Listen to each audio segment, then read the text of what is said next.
and welcome to the 10th episode of Zooming In with Gen Z. I'm your host, Ian Taylor Schlitz.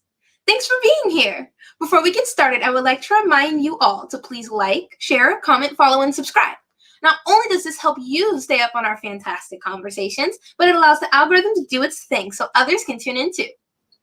If you're Gen Z, stop scrolling. You need to hear this news.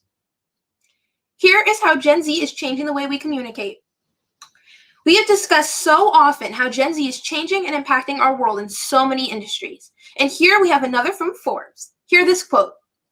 Businesses that fail to address Gen Z will not only miss out on a huge section of the market, but might also find themselves out of business. Gen Z has enormous influence over the market, as well as other generations who often consider them experts in a world filled with technology. What's more, as Zoomers grow up, they will constitute an even bigger fraction of the market, with their children following suit in the values they spread. You hear that, businesses? Heed to our wishes. Also, I love Zoomers. Zooming in with Zoomers. That should be the new title of the show. TikToker Benny Drama sparks controversy with viral White House intern video. Say that 10 times fast. You ready for more TikTok controversy? Hear this quote from Dextero. TikToker and comedian Benito Skinner, aka Benny Drama 7, has started trending after people thought a character of his was a real White House intern. The White House is currently recruiting influencers in an effort to encourage people to take up vaccinations. Skinner, who has nearly 900,000 followers on TikTok, regularly posts videos on his Instagram and TikTok impersonating celebrities such as Kim Kardashian and Lana Del Rey. He has also recently started a series of videos where he pretends to be a Gen Z intern and plays into various stereotypes about the generation. This clearly caught the attention of the White House, with Skinner collaborating with the government building. In the video, Skinner goes through a day in the life as a White House intern, going to different rooms in the building. At several points, President Biden's spokesperson, Jen Psaki, makes an appearance posing as Skinner's intern's boss. It doesn't seem like Skinner's character, Cooper, is very good at their job or works very hard. Have you guys seen these videos? Let's take a look at one if you haven't. Democracy's calling. See you, Daddy. Bye. Hi, my name is Cooper, and this is a day in my life as a White House intern. We did a joke. Hey, everyone. Vogue. Usually I start off with a big coffee. Sorry, they're like really strict in here. Hey, Jenny. I booked you a nail appointment, love. Yeah, I didn't tell you to do that. It's called Initiative. Hi, White House. This is Cooper. I don't think so. Oh, doesn't matter. This is actually the entrance to the West Wing. This is so fun and it's really prestigious. Hey, POTUS. Is Olivia Rodrigo still here? No. We've come a long way in our fight against this virus. We've vaccinated 160 million Americans. Are you getting this all down? Don't worry, Queen. It's all right here. Cooper. Sorry, Miss Jen. And Jen, don't forget to have fun. Spirit fingers, Mama. We need to get shots in the arms of every single American. I'm heading to a haircut. Comment if you want me to make more of these. Oh my gosh, what do you guys think? That definitely plays into the stereotypes of our generation. Okay, now this next one is also from TikTok. This frozen honey TikTok trend isn't exactly good for you. Have you seen this trend? I definitely have. Let's hear what Refinery29 has to say about it. Thanks to TikTok, we've seen a variety of food trends come and go over the last year. Homemade pancake cereal and that feta pasta. As we graduated from the basics into the more involved TikTok recipes, like grilling sunflower heads, we've also been met with some, well, unfortunate viral trends too. The latest is honey. Yeah, honey. And this one honey trend apparently comes with some serious health-related side effects. According to several viral TikTok videos, the honey trend goes like this. First, you freeze excessive amounts of honey in containers like water bottles. Then you squeeze the honey out of the water bottle. Then you bite into it. Dave Ramirez, a TikToker boasting 5.5 million followers, is credited as the frozen honey king by fans since originating the trend early in July. In his original video, Ramirez chomps into a largely solidified blob of honey that had been freezing in a water bottle and calls the concoction pretty refreshing. Let's take a look at what this refreshing concoction looks like. Guys, it literally worked. I have a good feeling about this one. No way. No,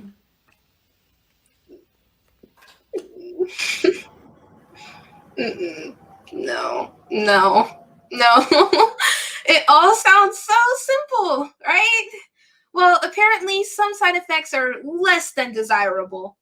As is the case with doing anything in excess, it turns out that ingesting massive amounts of honey isn't good for the body. Who would have known?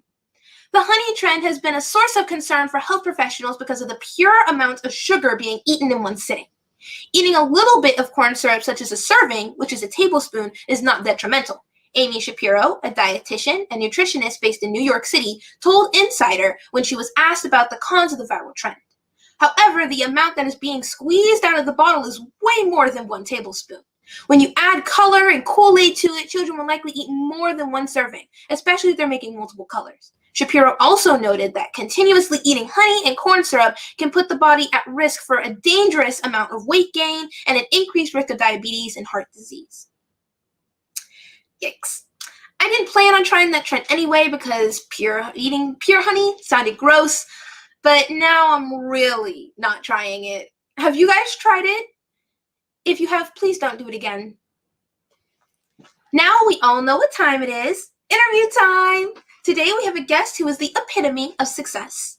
He graduated high school at 13, finished college at 15, and now is about to start his MBA as he turns 16 this fall. Have you ever quite heard a story like this one? He owns his own company that directly ties to his passions, which led him to getting his MBA. Can we all give a great round of applause to Ian Taylor Schlitz?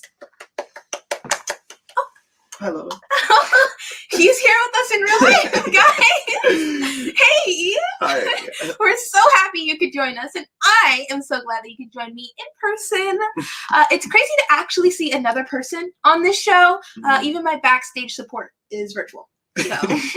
So I just listed off a bunch of accomplishments. So let's start with the first accomplishment on the very long list of accomplishments. Graduated high school at 13? How? Why? So I would say how I graduated high school at 13, it would have to be mainly 1 through homeschool and 2 through hard work. Because homeschool allowed me to work at my own pace, which public school wouldn't really allow me to do. And not to mention another main thing I said hard work is because, for example, there are many, vacations like summer vacation, winter break. And I realized that a lot of, schools, they'll have that time off. And back when I was in public school, I always think to myself, I always thought it was low-key unnecessary. Like, I didn't really think that we needed as long as the break as we did. So what was amazing about homeschool was when it hit summer break, I could keep working. I can keep going ahead if I wanted to. And I feel like that allowed me to go so far so fast because while everybody else was resting, I was still going.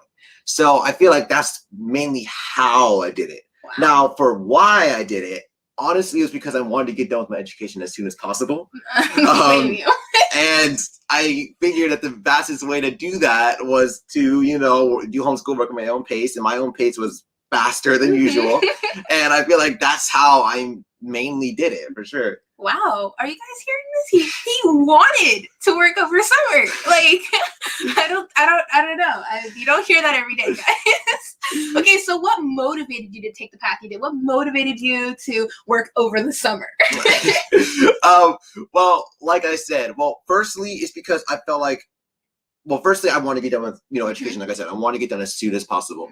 And 2, it only felt natural. I didn't feel like I felt like it'd be unnecessary to stop. Because I know a lot of people will stop after, high school graduation. And at least in my mind at the time, it was the next step. Like first grade, second grade, third grade. For me, it was high school and college. Like it's just the next thing you do. Yeah. So it was obviously, of course, I was motivated because I wanted to get done, but it also felt like it was just what I was supposed to do. Okay. So I just did it because, that's just what I felt like doing. At your own pace. Yeah, exactly. Okay, that makes sense. What motivated you as you went through college? Like, did you not get overwhelmed or burned out? I mean, you were 13 or 14. Like, what kept you going? For me, I would say me being 13 or 14, which is true, you would believe that, this is a lot of stress.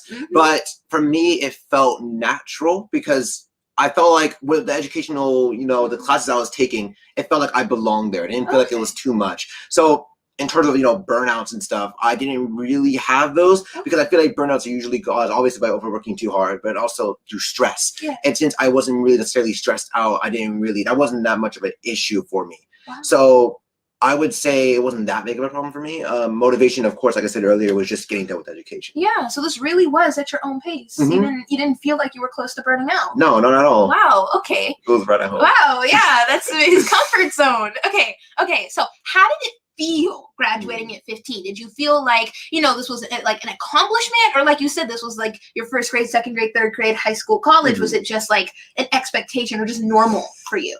For me, when I graduated, I wasn't, if you're talking about in terms of me being 15 and my perspective of being 15 as graduating, I thought it was really cool. I felt like I had a lot of bragging rights now because so many people already don't graduate college. So the fact that I did so at such a young age, one, it sets an example to show that it can be done. And two, it's just good to graduate college. Yeah, exactly. So of course I felt good, of course. But when I was graduating, it was so satisfying for me because that was a big thing for me to do on my list of education. Yeah. Like college was a big thing. Of course, high school is great and all the other grades are great, but college was the big thing. Yeah, absolutely. So I think that's how I was feeling. I was like, I have accomplished something that I've been setting to want to do for so long. It felt really good to get done with it. Yeah, so long, your entire 15 years. Okay. So, let me see. I don't want to scroll too far. Okay, so you're 15 now, and you plan on starting your MBA this coming semester. Yes. Okay, so where are you going to get your MBA? Like, what school? I'm going to be going to Tarleton State University. Okay. So shout out to Tarleton. So have you already started class? Like, are there pre-classes you have to take? I know it starts this coming semester. Has the semester started already? In terms of pre-classes, I did take 2 classes, one in accounting and one in economics. Wow. I will be starting the actual courses in Tarleton this fall, actually. Okay. So in about a week. Wow, really? So yeah, so currently I'm not, taking the classes yet, but I'm about to. Okay, we definitely have to bring you back to talk about how your classes are going, and then also after you graduate and how that went. Yeah. So I'm hoping that I have my backstage taking notes to bring this person back. Okay, but also pre-classes, finances, and economics? It was accounting and economics. Accounting and economics. Which one was harder? I would say economics is harder because accounting was more, just calculations. Okay. So, Okay. That makes sense. Okay. So, what made you want to get your MBA in the first place? Why was that the next step after college?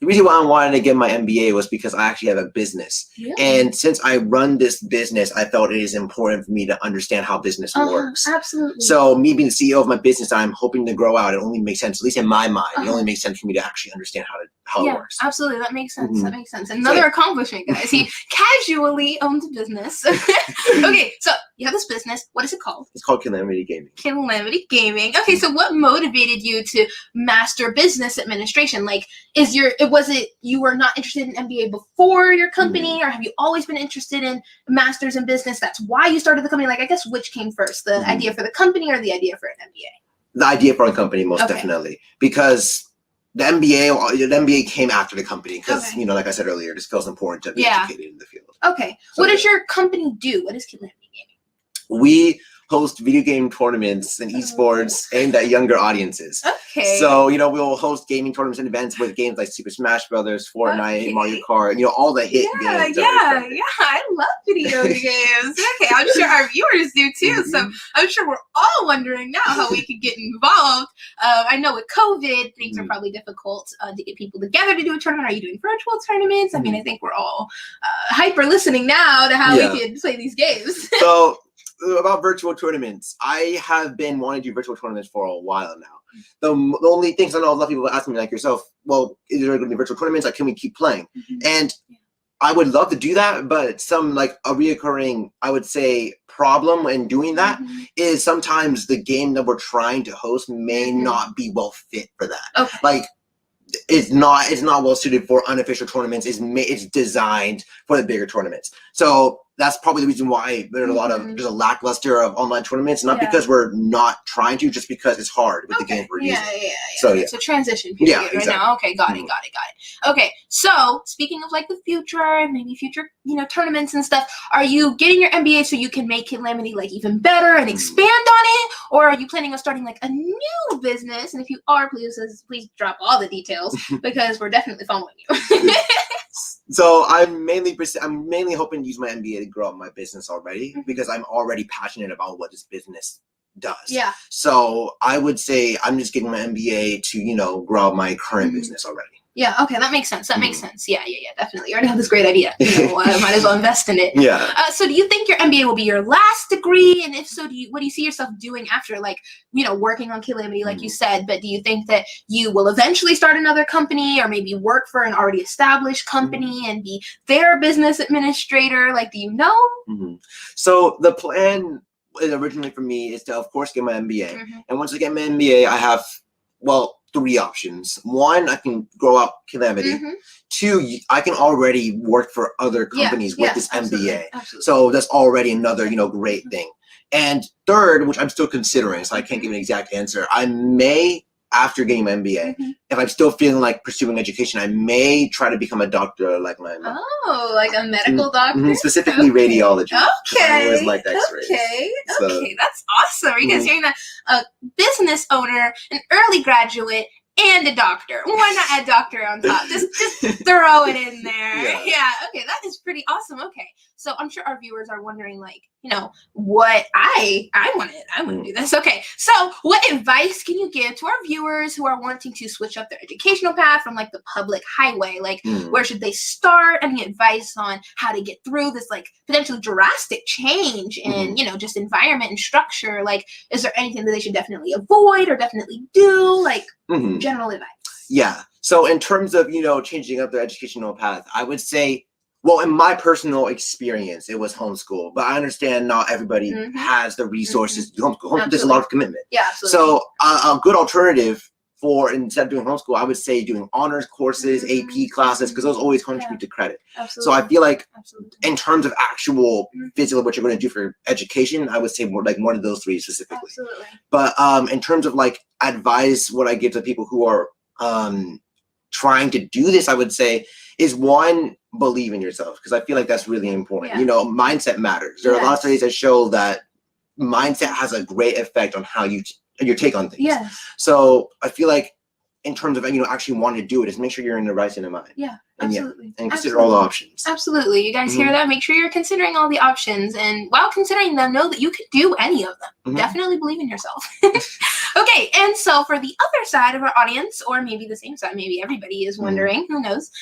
who you'll touch as they watch as this video gets spread. But whoever's listening who may be interested in starting their own business, what advice do you have for them? Like, where should they start? How can they get it up and rolling? Like anything they should do or definitely avoid? Like a general advice. So to start off, when you're starting a business, my biggest piece of advice is to make sure that you identify a problem or a need that you see as important. So for me, it was, e-gaming, but for younger audiences, because before that, there was nothing like it. Okay. So my biggest piece of advice would be to make sure you're passionate about this, and 2, make sure that, it's actually a need that, people actually need. Don't go around it. Don't just do your research. Just make sure that you are sure this is what you want to do.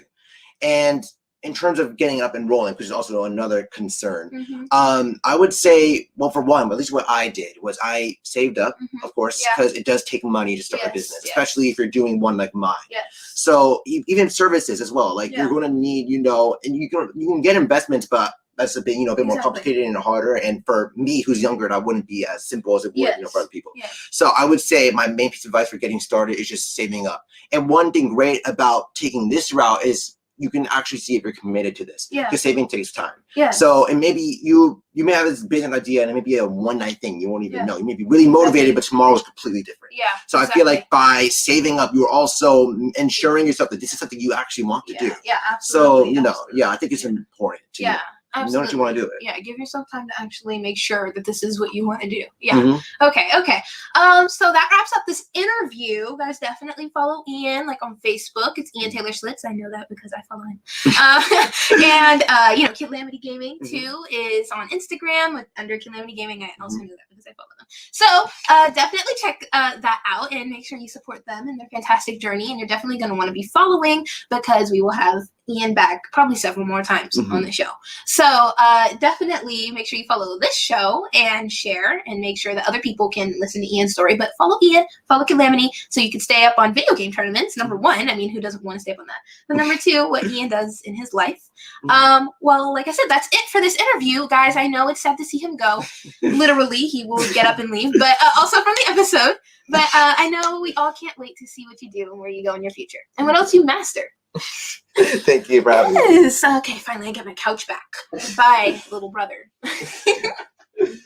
Okay, so as usual, we will close out our show with a segment called Zooming In. Let's take a look at who's being magnified for being magnificent. The State of Black Learning Conference is definitely magnificent. SBL had their annual conference this week, and I must say, it was amazing. I got to go to the conference and hear from Dr. Eddie Glaude himself, plus amazing small groups and panels and speakers.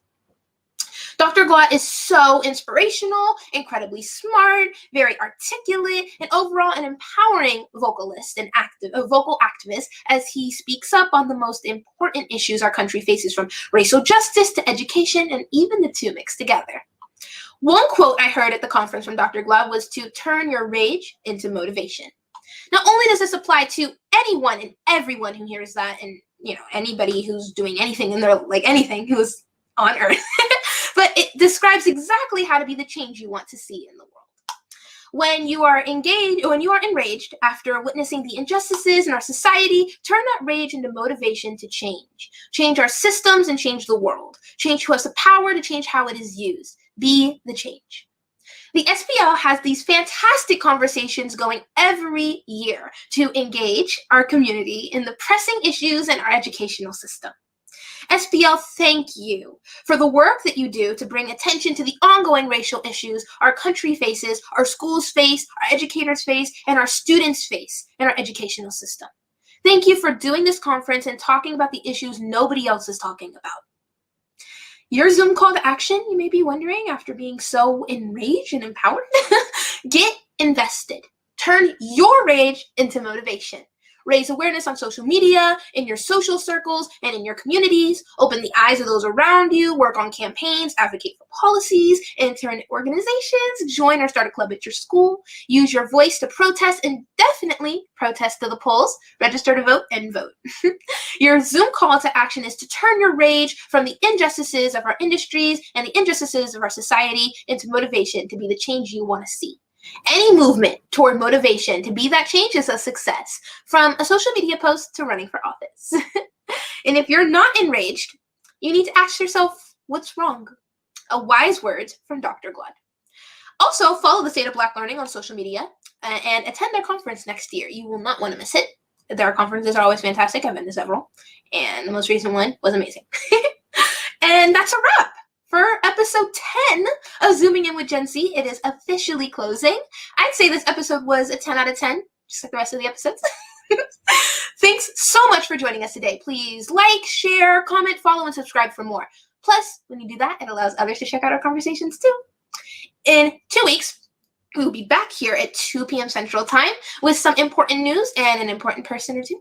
A little secret, actually, an easy way to remember is 2 twice. 2 weeks, 2 p.m. Central Time. We will be back.